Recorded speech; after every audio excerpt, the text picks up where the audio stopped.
Ya son las 9 de la mañana con 8 minutos. Estamos listos para nuestro panel del día de hoy. Lo estuvimos ya anunciando recién.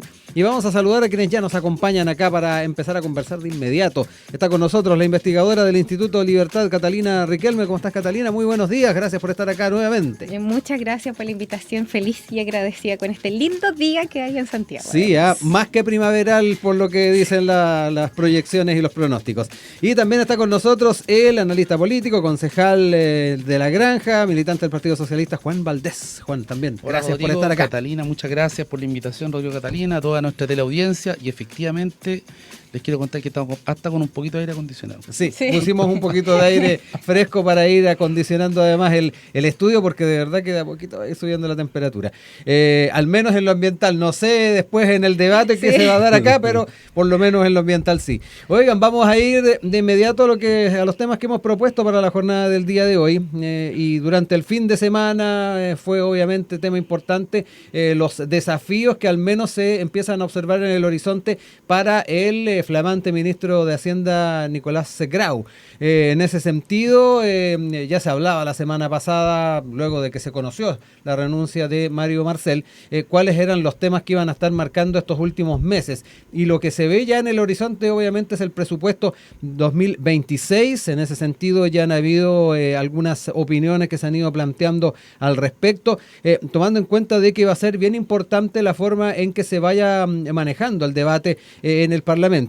Y es algo que han estado también planteando algunos parlamentarios. Por ejemplo, voy a citar algo que trae Cooperativa, planteando desde la Comisión de Hacienda de la Cámara. El diputado republicano Agustín Romero relevó que Grau aterrizó en esta cartera de Hacienda en un momento muy complejo para el país. Enfrentamos bajo crecimiento, déficit fiscal, desempleo al alza y un fuerte deterioro de la inversión. Estos son los verdaderos desafíos económicos, dice, que hay que abordar con seriedad y sin improvisaciones. El problema, eso sí, dice, es que este cambio ocurre justo a un mes de presentar el presupuesto, y ahí la conducción política del ministro de Hacienda es clave. Por otro lado, también quiero citar las declaraciones del diputado del PC, Luis Cuello, de esta misma comisión. Él dice que el nombramiento de Grau es buena decisión y argumenta que tiene la experiencia y la capacidad necesarias para dialogar y relacionarse con el Parlamento. Después, recordemos, de casi 4 años en el Ministerio de Hacienda como ministro. En esta discusión presupuestaria será clave poner acento en la recuperación de la infraestructura de la educación pública, en la crisis del transporte en las regiones y en las comisiones de trabajadores de la salud y los profesores. Ahí también pone otros de los desafíos que están en la agenda. Yo quiero entrar con ustedes de inmediato en este tema. El fin de semana se habló latamente en columnas, en entrevistas, en distintas publicaciones sobre estos desafíos. Obviamente, la vara que deja alta Mario Marcel en Hacienda, pero quiero saber también las perspectivas que tienen ustedes, más aún cuando tenemos que enfrentarnos a un presupuesto que, más allá de que en sus líneas generales viene de alguna manera planteado en sus titulares principales y en las propuestas principales, va a ser bien importante ver en esa cancha el trabajo de Nicolás Grau en Hacienda. Catalina, parto contigo para que me cuentes un poquito cuáles son esas perspectivas que tienes tú. Bien, respecto al nombramiento, yo siento que el ministro tiene varios desafíos. Mucho se le ha increpado tal vez desde el punto de vista de la experiencia y la poca experiencia, y bueno, todos sabemos que él tiene una relación muy cercana con el presidente también, entonces se habla muchas veces tal vez de que hay más un trato de amiguismo, ¿no?, en este nombramiento, pensando además en que es uno de los ministerios más importantes, lo que se denomina la billetera del Estado.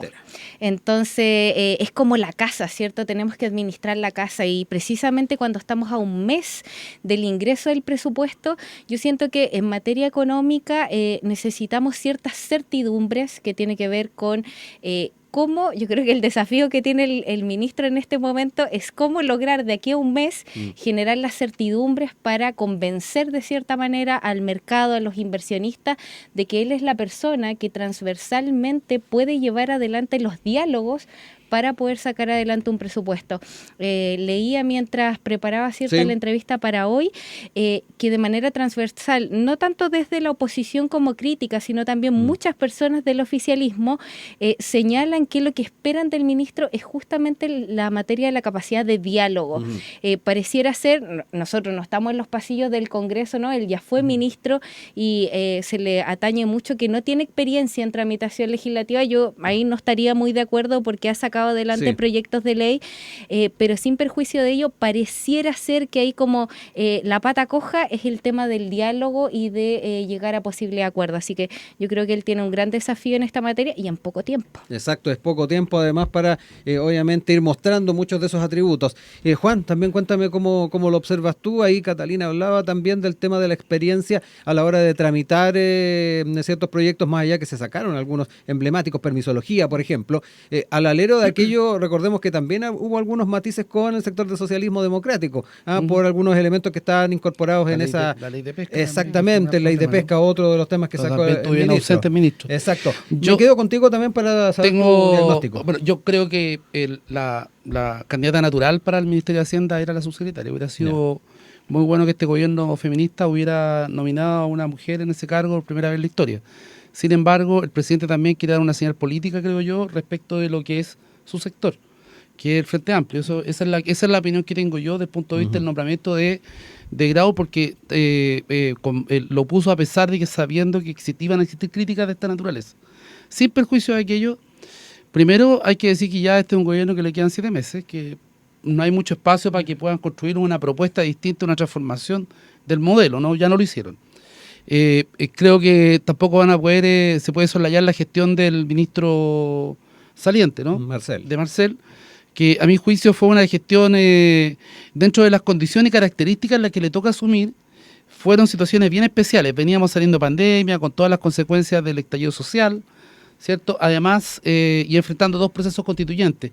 Toda esa mezcla de cosas, esa juguera que se armó ahí. La tormenta perfecta. Una tormenta perfecta de inestabilidad en el momento político. Teníamos alto desempleo, bajo índice de crecimiento. En fin, y mucha inestabilidad sistémica, ¿no? Y eso genera problemas también en la economía, en las inversiones, en las miradas de futuro. Bueno, se lograron superar esos problemas, esas situaciones, no problemas, estas condiciones, situaciones, con el fin, creo yo, que marca una etapa del segundo proceso constituyente, y ahí se empezaron ya a ver resultados de mejora en la economía, de estabilidad, especialmente en el IPC, porque además, sumándole a todo eso, teníamos un IPC del 14-15%, ¿no? Entonces, eran condiciones bien complejas, difíciles de poder administrar para cualquier gestión. Sin embargo, yo creo que el ministro ahí puso todas sus capacidades, también el país, el mundo empresarial, bueno, los distintos sectores de la sociedad, confiamos en sus capacidades, conocimientos, para poder sacar adelante al país de esas circunstancias tan complejas. Dicho eso, bueno, esperando que queden 7 meses, el ministro ya ha sido ministro, tiene experiencia en el diálogo, él sabe lo que es el Parlamento. Marcel deja un buen panorama. Un buen panorama, porque deja buenos números, deja al país en una buena posición para poder desarrollar el crecimiento en los años que vienen, en el tiempo que viene. Y ahí en ese sentido creo yo que el presupuesto también debe estar bastante resuelto.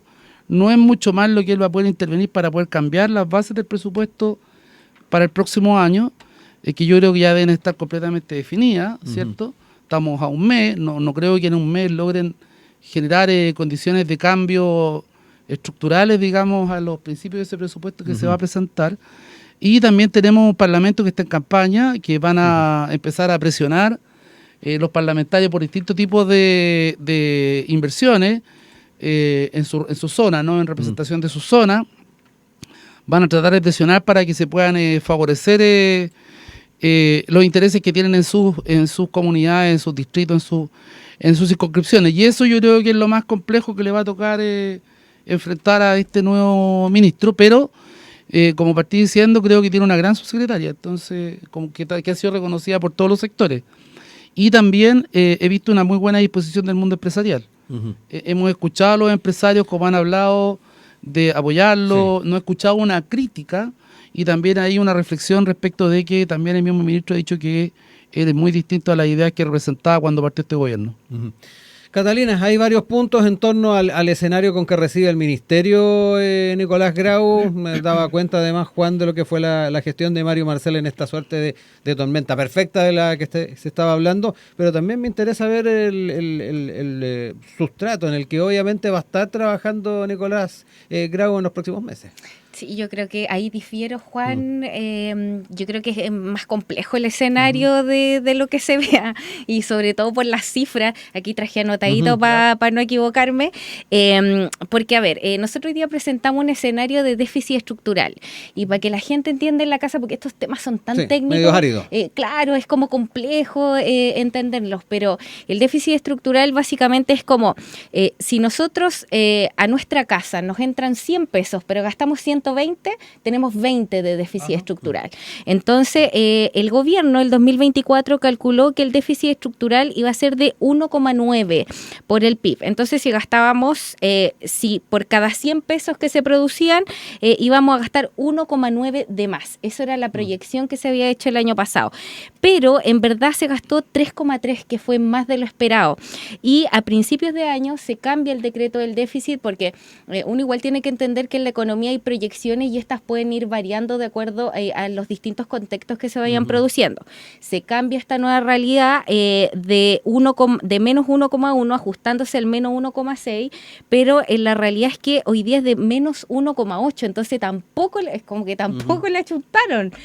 Así que la realidad hoy día es que estamos gastando más de lo presupuestado, por lo tanto esto es como una bola de nieve, ¿no?, que se va haciendo cada vez más grande. Mi apreciación es que el escenario hoy día es más complejo de lo que se parece, porque además, a pesar de que Chile, nuestro país, creció en el primer semestre en un 4%, lo que decía el mismo exministro es que la proyección era de crecer en un 11% durante este segundo semestre. Entonces eso es súper complejo, porque el año pasado en esta misma fecha estábamos creciendo al 7%. Entonces esto es como el estudiante, ¿cierto?, que se sacó un 4.3 y necesita al menos un 7 para poder pasar el curso. Y yo creo que ahí estamos en una compleja relación de cifras de poder alcanzar las proyecciones que se hicieron. Así que la verdad es que yo creo que el ministro la tiene un poquitito difícil para proyectar lo que se viene. De alguna manera, y te doy la palabra de inmediato, Juan, esto está dejando tarea para el próximo ministro de Hacienda, me da la impresión. Yo creo que la verdad es que bastante. Al menos en tu reflexión. Sí, en mi reflexión, por supuesto. Yo creo que vamos a recibir un Estado muy decadente. Hay muchos desafíos por hacer. Yo creo que hay una ruta al menos que ha marcado en este sentido Evelyn Matei a propósito del programa que ha presentado, ¿no?, y de que nosotros necesitamos crecer. Y para crecer necesitamos inversión. Si nosotros no atraemos inversión y no traemos esa certidumbre, es muy poco probable que como país crezcamos más. Y para eso necesitamos certidumbres. Entonces, traer a un ministro que, si bien ha sido ministro, pero de otra cartera, que no tiene trayectoria en macroeconomía, no genera como la estabilidad necesaria que uno esperaría en materia de Hacienda para al menos calmar un poco las aguas, sobre todo porque además estamos en época electoral. Entonces el sector acá oficialista va a presionar por mayor gasto social, y ahí hay una doble tarea entonces del ministro de cómo compensa eso, ¿no? Sí.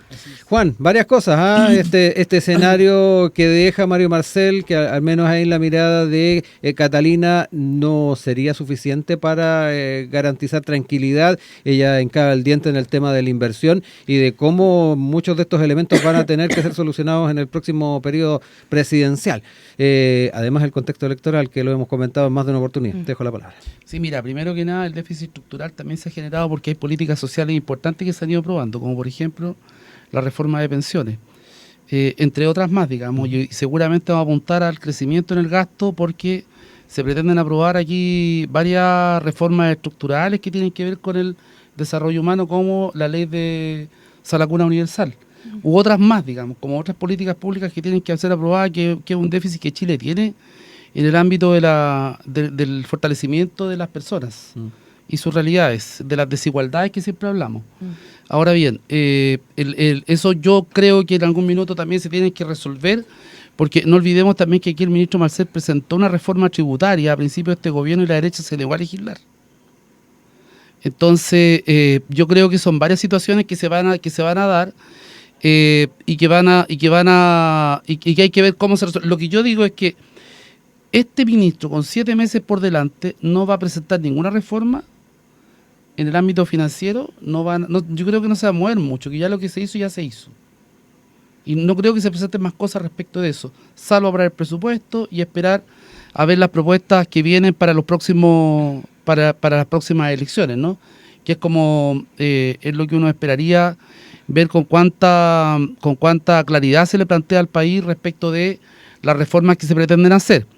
Y ahí, por ejemplo, me preocupa mucho a mí lo que ha planteado el candidato Kast, que es el más fuerte de la centro-derecha, de la derecha en realidad más dura, y que ha planteado recortar el gasto público, pero no ha dicho dónde lo va a recortar, y dice que va a rebajar los impuestos, y que eso lo va a reemplazar solo con ser más eficiente en el cobro, ¿no?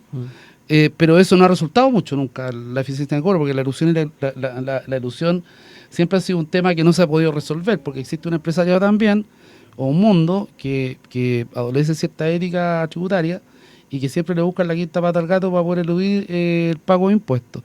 En fin, por tanto, yo creo que son varias consideraciones las que hay que tener, y si vamos a entrar en materia de los temas de la campaña, hay que ver entonces cómo se financia, porque también la misma candidata Matei ha planteado rebajar los impuestos, ha dicho que va a terminar con el pago de las contribuciones, por ejemplo. El pago de las contribuciones aporta el 40-45% al fondo común municipal, pero no han dicho cómo van a represar ese fondo o cómo van a hacer para que las comunas puedan ser sustentables, sostenibles financieramente en los costos y especialmente en las inversiones que hacen en los territorios de las comunas y las poblaciones, que muchas veces tienen que ver con las desigualdades que se generan entre los territorios, porque eso es bien complejo resolverlo. Las Condes tienen condiciones para vivir sola sin pedirle a nadie, pero comunas como La Granja, que venden el 80% del fondo común municipal, se les complica muchísimo llegar a fin de mes todos los meses, y es más, poder entregar todos los beneficios sociales que se le entregan a la comunidad en esos territorios.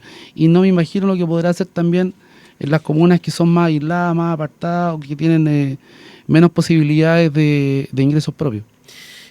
Varias cosas que surgen acá. Uno que me queda claro es que estamos poniendo todas las expectativas a lo que venga en el próximo periodo. Eso me queda absolutamente claro, independiente de las miradas que tengamos. Pero por otro lado está también el tema de los equilibrios, de lo que tiene que ver con el gasto social que se ha estado estableciendo, y por otro lado el tema de la eficiencia.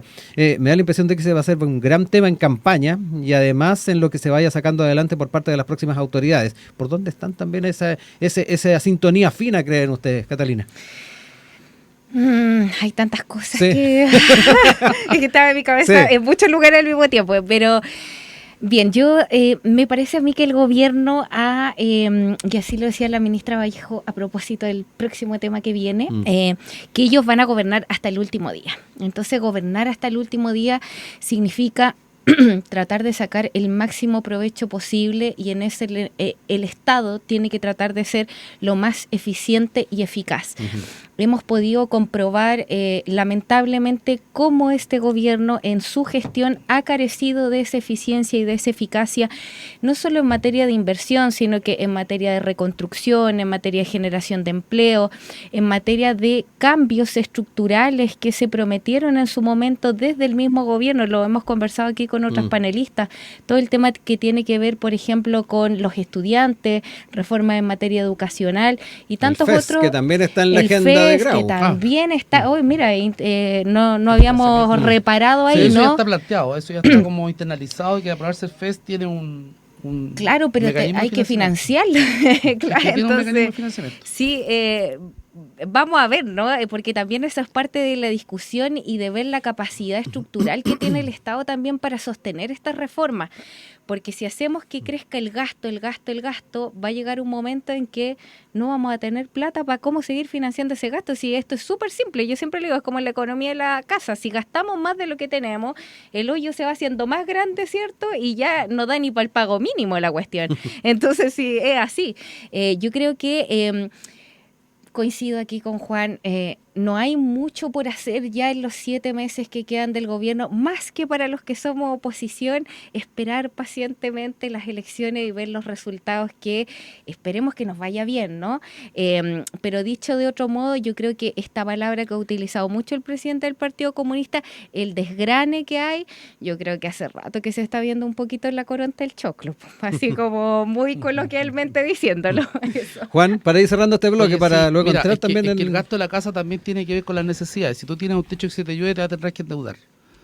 porque no va a vivir con el techo viviéndose, ¿no? Entonces, muchas situaciones que pasan hoy día en Chile que son necesidades profundas, que son compromisos también que se tuvieron con el gobierno del presidente cuando salió el presidente Boric. Yo quiero decir que no voté por Boric en primera vuelta, y en segunda vuelta voté porque había que votar contra casa. Yo lo digo francamente.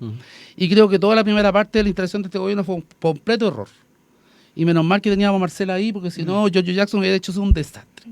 Esa es la verdad, ¿no? Con mucha gente del Frente Amplio, con su inexperiencia y soberbia. Porque además se decían que eran los que tenían una capacidad superior, moralmente o éticamente superior, ¿no? Se iba a cambiar todo, ¿no? Entonces, claro, yo creo que efectivamente la realidad que se empezó a instalar, y aquí yo valoro la capacidad del presidente de poder recoger también lo importante que era abrirse a estos otros sectores y hacer reconocimiento importante respecto del avance de los gobiernos de la concertación. Pero tampoco dejó de un lado las necesidades y los compromisos que tenía con ciertos sectores. Yo entiendo que hay deuda con educación. Yo creo que se hizo poco en educación en este gobierno, que era el gobierno llamado... Se habla de la educación inicial, por ejemplo, el tema de esa agenda respecto... Claro, la sala cuna universal. Exacto. Sí, sí, estoy de acuerdo. Y esto lo partió con la presidenta Michelle Bachelet hace 20 años atrás ya, ¿no? Con el Chile crece contigo. Con el Chile crece contigo, así es. Gran política pública desde la salud, mirada desde la salud y de la integralidad de los servicios, en fin.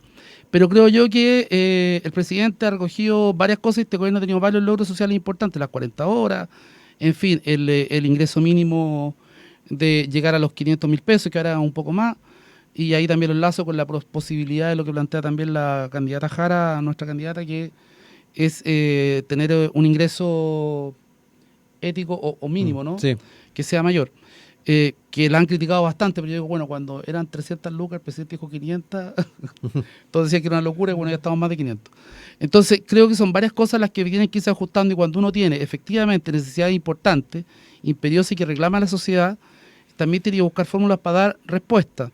Y en eso también yo creo que hemos tenido la negativa permanente de casi la mayoría de la derecha y también del mundo empresarial a reformar para que el Estado pueda recaudar más para poder concurrir con este financiamiento, con esta inversión, que son temas sensibles e importantes, como por ejemplo, la inversión importante que hay que hacer en salud para terminar con las 3 millones de listas de espera. O sea, eso hay que financiarlo de alguna manera. Y que ha sido un lastre de distintos periodos. De distintos periodos. Esto partimos con la Michelle, con Piñera y Boric. Y ya estamos en 3 millones. Entonces, y eso tiene que ver con la formación de profesionales, con un montón de gasto público, que no es solamente tener un pabellón, porque Piñera, con Mañalich, acuérdate que colocaron pabellones disponibles para operar.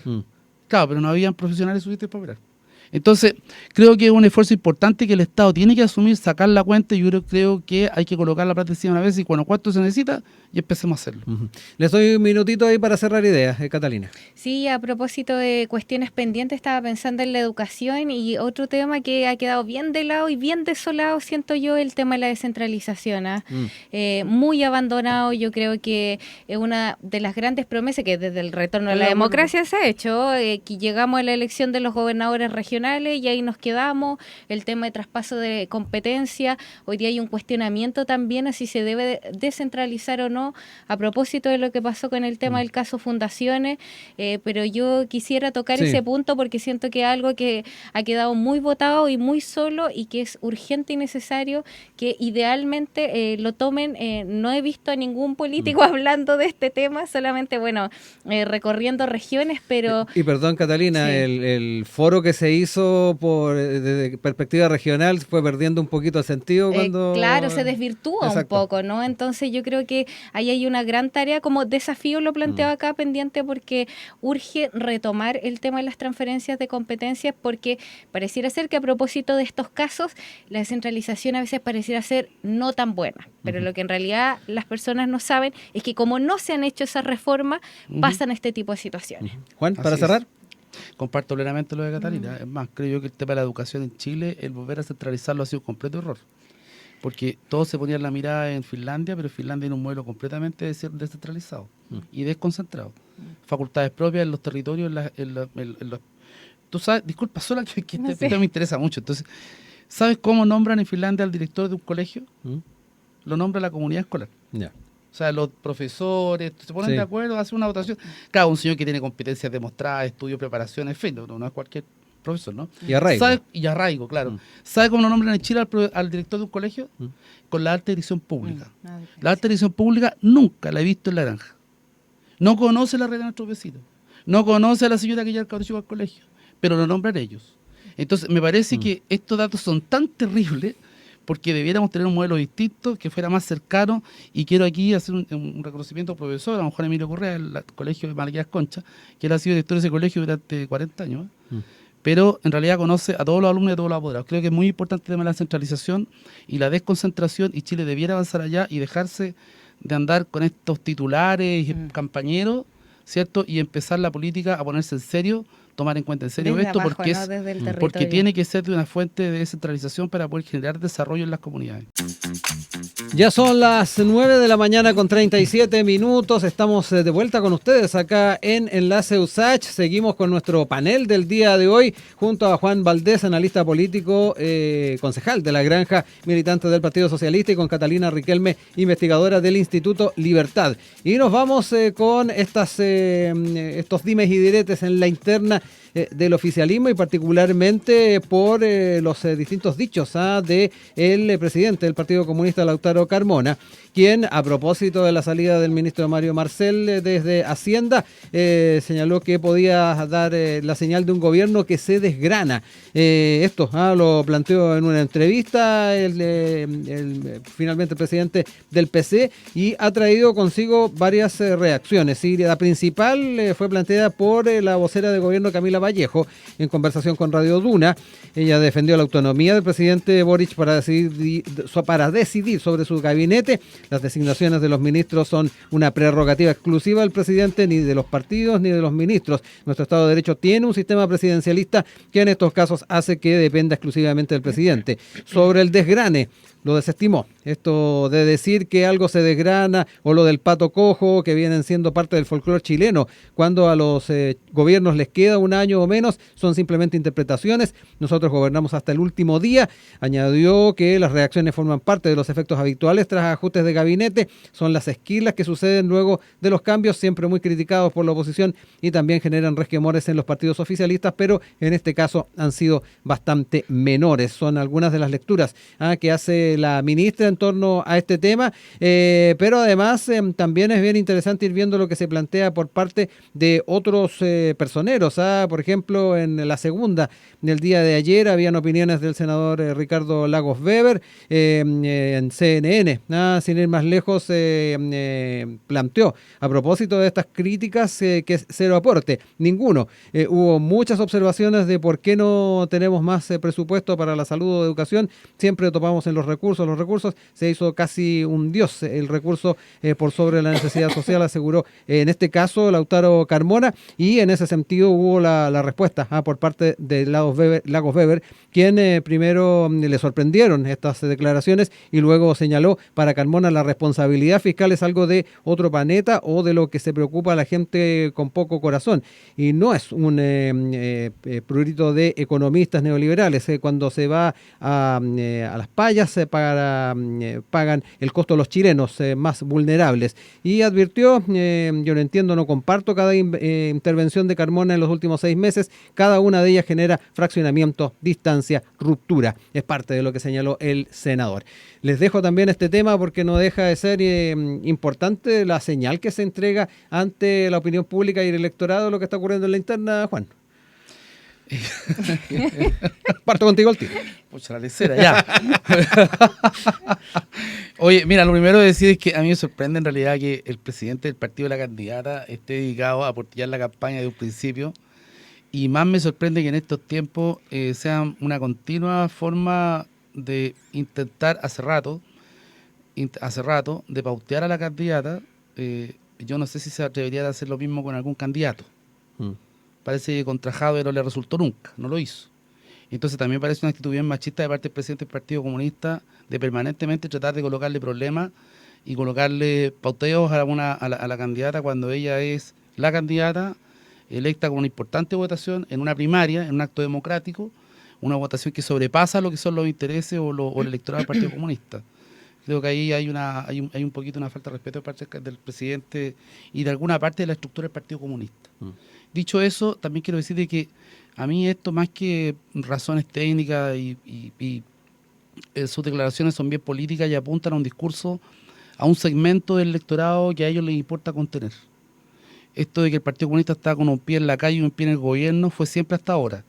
Y pareciera ser que les incomoda la responsabilidad de tener a una candidata de sus filas encabezando la próxima elección presidencial por parte del mundo de la centroizquierda. Entonces es bien complejo dimensionar, pero también quiero decir que el impacto que tiene en la opinión pública, al parecer, gracias a Dios los que somos cristianos, pareciera ser que no son tan importantes, porque se mantiene una candidata que ha estado bastante bien valorada por la opinión pública en todas las encuestas que hemos visto, más allá de la posición en que se genere, ¿no? Sí. Siempre ha estado ahí bastante bien, digamos, no hay un desplome, no hay un descuelgue electoral, a pesar de los dichos del Partido Comunista de llevar, y también con una candidata que es bien aplomada y ha sido bien firme, bien clara. Ella ha tenido una conducta para decir, mire, la candidata soy yo, y yo veo con quiénes son los que me voy a relacionar y con los que vamos a armar campaña, y cuáles son las propuestas que vamos a tener. ¿Hay desgranes? Y además, la candidata, cuando el Partido Comunista decidió llevar a Java de candidato, le dijo a todo el mundo de que no estaba de acuerdo con esa candidatura, ¿no? Le dijo que debió haberse dedicado a su defensa. En fin, es solo para dar el contexto de lo que ocurre con el Partido Comunista, que tiene un gran problema porque tiene que resolver entre estar con un pie en la calle y un pie en el gobierno. Y lo del desgrane, mire, yo creo que en estos tiempos, cuando quedan 7 meses de gobierno, efectivamente todos los gobiernos sufren un desgaste porque también empiezan a hacer, cada uno de los personajes de la política empiezan también a resolver respecto de lo que van a hacer en el futuro, en lo sucesivo, ¿no? Y ahí empiezan, por ejemplo, la candidata Jara convocó a un par de personeros de gobierno, lo que ha ocurrido en todos los gobiernos, para que formen sus comandos, den apoyo también y sustento, y también los partidos aprovechan estos momentos para poder fortalecerse estos liderazgos. Y en ese sentido, creo yo que, no sé si es un desgrane, pero es una forma en que la política reacciona en estos tiempos del gobierno, sin perjuicio que el gobierno ha mantenido una agenda importante, es decir, ahí está presentado y se aprobó también el FES, ¿cierto?, que termina con el CAE. Sí, pasa al Senado. Claro, que pasa al Senado. Es decir, hay un gobierno que está gobernando, que está gestionando en el Parlamento, que está haciendo propuestas y que va a cumplir en la mayor medida posible con su agenda. Eso es lo que yo veo. Lo otro, que se vaya una figura, se vaya otra, yo creo que al final del día, en estos tiempos, no es tan relevante, dado que aquí se ha continuado con la agenda. Catalina, también me quedo contigo, ahí algo adelantaste también en el bloque anterior, las miradas en torno al gobernar hasta el último momento, hasta el último día, que dejan de manifiesto la ministra, pero también están estas visiones críticas de este fuego amigo, como se podría señalar. Sí, yo iría, yo quiero expresar mi argumento básicamente en dos partes.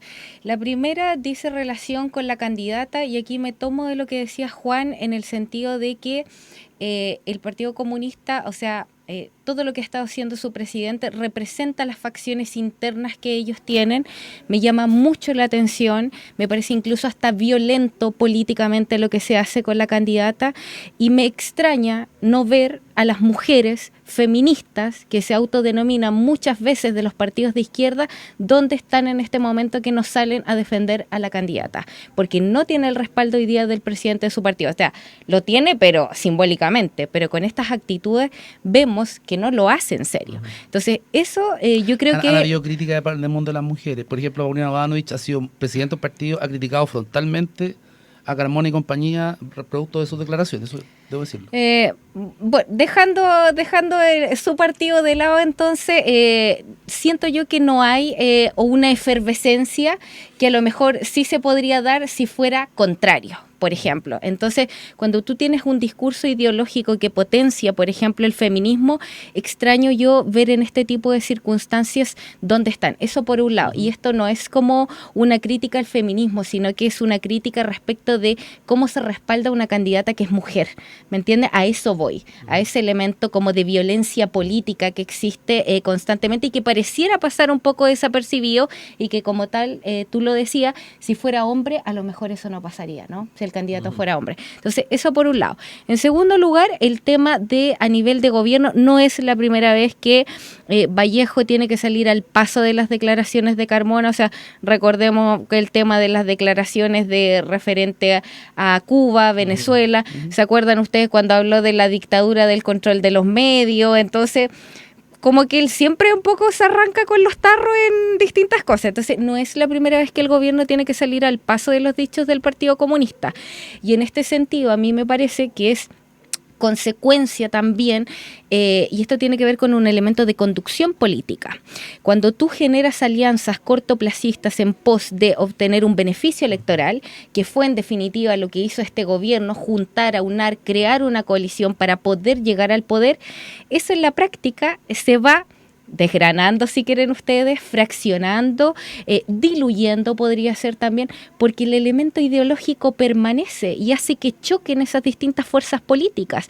Entonces, ¿qué es lo que está haciendo Carmona hoy día? Y yo le quiero decir a la gente, Carmona está mostrando lo que es el Partido Comunista, una fuerza constantemente desestabilizadora, que si no está de acuerdo con lo que ellos piensan, no está.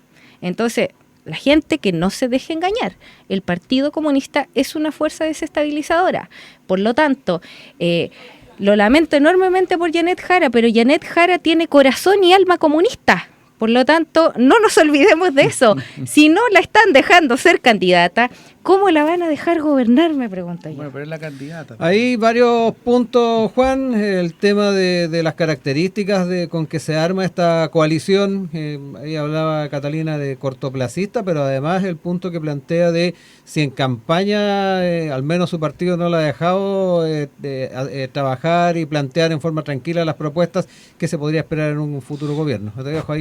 Primero quiero decir que Janet Jara lo ha dicho claramente, ella no es la candidata del Partido Comunista. Ella es la candidata de una coalición de centro-izquierda mucho más amplio que eso y que representa a todo un mundo que participaron en primaria, donde votaron 1.500.000 personas y que ella sacó una votación sustantiva, ¿cierto?, en ese proceso.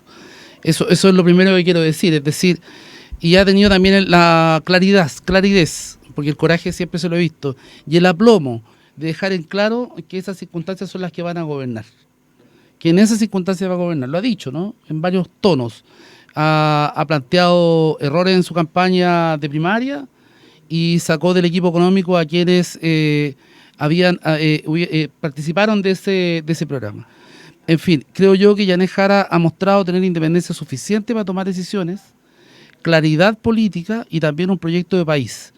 Y no se han trampado en eso, es más, es una candidata, yo no sé si alguna vez han escuchado hablar ustedes de la importancia del crecimiento de otro comunista que no sea Janet Jara. Yo no he escuchado eso a otro comunista, ¿no? Y lo otro que quiero decir también, he visto un entusiasmo importante del Partido Comunista en las calles, en sus bases militantes, en sus distintas estructuras.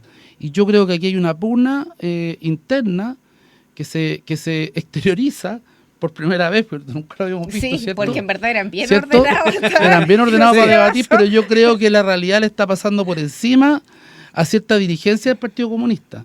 Y que yo les pediría que tuviéramos más bien una mirada de unidad, de propósito para lo que viene en el futuro. Yo creo que esa debe ser la consecuencia lógica de este llamado que se lo he escuchado a distintas personas y parece bastante razonable. Yo creo que hay que dejar que Janet Jara continúe con su proyecto. Hay que, si tenemos toda la unidad de propósito, contener a Kast, que yo creo que va a ser el candidato de las derechas y de la ultraderecha que va a pasar al balotaje. Si queremos contenerlo, entonces tenemos que tener unidad de propósito también y respaldar el programa y las propuestas de la candidata Jara y su liderazgo. Catalina, ahí Juan también trae a colación el escenario previo, lo que fue la primaria, a propósito de lo que son las características de este bloque bajo el cual está esta candidatura. Te dejo ahí también espacio porque esto ha dado a harto debate en torno a efectivamente la cohesión real que pueda tener esta coalición. Sí, yo creo que, ahí yo difiero un poco de Juan porque esto es como, uno siempre tiene su corazoncito, entonces tú puedes ser gobierno, pero tu corazón siempre va a ser socialista. Entonces, aquí un poco lo mismo. Jara necesita, en el eventual caso, ¿no?, de que ganara, en el eventual caso, se necesitan distintos partidos para poder gobernar, para generar gobernabilidad. El punto es que también sumémosle el elemento de la fragmentación política que hoy día tenemos en nuestro país. Para eso tenemos que ver cómo se va a dar el escenario postparlamentario, igual cómo va a quedar el sistema de partidos. Va a ser crucial. Va a ser crucial para lo que se viene. Pero dicho sea de paso, esta alianza o esta coalición, por eso voy aquí a lo de corto plazo y mediano plazo, donde el punto ideológico es muy importante y muy relevante, porque existen extremos muy claros y muy visibles entre lo que piensa un comunista y lo que piensa un demócrata cristiano. El tema, imagínate, el aborto. Entonces son temas valóricos súper importantes que hoy día se están poniendo en juego. Parece que hay discusiones que van a estar en el Parlamento, que van a ser parte del desarrollo de ese Parlamento que venga? ¿Y no te parece también que es importante haber participado en una primaria con 8 partidos? Yo creo que... O sea, que muestra un nivel de cohesión ahí en el proyecto político. Sí, lo que pasa es que, mira... Porque disculpa que lo diga, pero la derecha no fue capaz de llegar a eso. Absolutamente, si eso, a ver, hay cuestiones diferentes. Yo creo que el debate aquí lo tenemos que orientar a, una cosa es que tú puedas hacer una coalición para llegar a una primaria, pero otra cosa muy distinta es que tú tengas la capacidad de gobernar. Entonces no nos perdamos ahí en ese horizonte, porque ustedes como oficialismo tuvieron una coalición donde se juntaron con los Frente Amplistas, los regionalistas verdes y todos los otros demás, y miren los resultados que han tenido como gobierno. Entonces, ojo ahí también, que una cosa es hacer cálculos electorales para llegar al poder, eso es aspiración al poder, y otra muy distinta es capacidad de gobernar. Son dos cosas diferentes. Disculpa que te pregunte y te interrumpa, pero es que yo he escuchado varias veces esto, pero yo no veo un país cayéndose a pedazos. No veo un país que esté destrozado, ni que estemos teniendo... Hay problemas, yo sé que hay problemas, no vamos a desconocer eso. Pero uno revisa los momentos de vacaciones, la gente sale de vacaciones. Uno ve los grandes conciertos y la gente va a los grandes conciertos, hay que ver cómo los paga. Todo. Uno ve inversión pública, no sé, la construcción de la arena Claro, del Claro Arena, y otras cosas más. Uno ve que hay movimiento económico. O sea, Chile tiene problemas, sí, tenemos problemas, no lo vamos a desconocer. Pero tampoco estamos un país destruido. Este no es un país que se ha caído a pedazos, como también nos ha querido pintar José Antonio Caz o la misma candidata Matei. Entonces, yo creo que también en esa parte del discurso hay que tener cierta ponderación. Yo tengo una crítica, y lo he planteado varias veces, ¿no?, respecto del gobierno del presidente Boric como partido, ¿cierto? Y muy crítico respecto de algunos frente amplistas como Jackson. No tengo problema en decirlo. Pero también quiero decir de que el presidente Boric tuvo la capacidad de convocar otros sectores para poder gobernar. Y porque entendía que no podíamos llevar un país a una confrontación grande que pudiera... Yo creo que esa experiencia también la recoge Yanez Jara, fíjate. Porque ella ha sido capaz de decir, yo soy comunista, pero no voy a gobernar para el Partido Comunista. Que es la única que cree en las instituciones. Bueno, pero es que pucha, uno ve los hechos concretos, ¿no? Ya ha tenido en campaña, ha tenido la capacidad de poder criticar al PC. En fin, creo, sé que el tiempo es poco, discúlpenme, pero creo yo que es muy importante señalar estas cosas, porque tampoco es que tengamos a alguien que esté radicalizada ni que esté planteando cosas que no van a ocurrir. Ha sido capaz de sacar cosas de su programa porque entiende que tiene que ser un programa viable para el país. Catalina, para cerrar, te dejo ahí el... Disculpa, No, tranquila. Para cerrar, mira, yo me quiero quedar con... creo que dentro de la cartera como ministra y de las cuestiones que hizo Yanez Jara, logró importantes acuerdos que son necesarios para gobernar, volviendo a lo mismo de gobernar, ¿no? A mí me gusta la idea de tener mujeres en la papeleta a la presidenta. Me gustaría más que el oficialismo y el mismo partido de la candidata pudiera darle el respaldo que ella se merece, porque legítimamente llegó hasta ese lugar, y que creo que no lo veo, y en ese sentido a mí me parece que para el caso, comparando las candidaturas de mujeres, no estoy metiendo a los otros candidatos, en ese sentido hay mucho más ordenamiento, si ustedes quieren, desde el punto de la candidatura de Evelyn Matei, desde el programa, las personas que están trabajando. Lo he visto, ¿cierto? Y me ha tocado hoy participar en algunas cuestiones respecto al programa de gobierno. Yo creo que está mucho más ordenado el tema y proyectado hacia también el cómo se quieren hacer las cosas. Yo creo que eso es muy importante. Hoy que estamos en tiempos de campaña, los chilenos necesitan que le digamos ¿cómo lo vamos a hacer? No qué vamos a hacer, porque ya sabemos lo que hay que hacer, pero es cómo vamos a llegar a hacerlo. Y yo creo que hoy día, desde ese punto de vista, la candidatura de Evelyn Matei está dando respuestas bastante concretas.